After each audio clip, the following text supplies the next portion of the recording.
ایشالله خوب میشه، تخمم میکنه. وایسا اون موقع هم جای خوبی میده.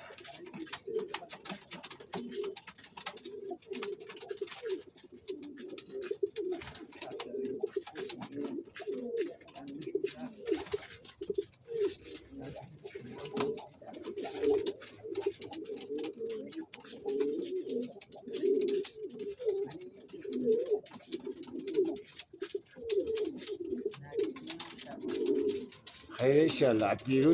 پریروز زود بهش دادیم، دست دادم قشنگ احساس کردم ورمش یه ذره خوابیده. حالا ایشالله که داره خوب میشه.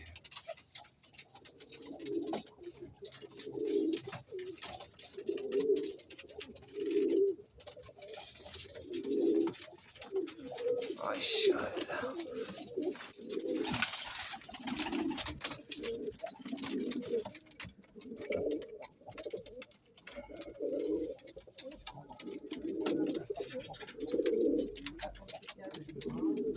گوشم با شما هم مرسی.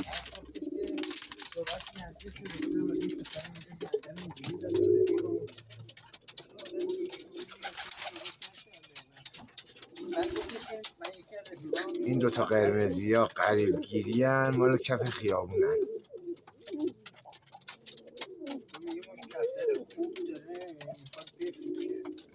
دونه 50-60 تومن اگه میده همه رو بخر.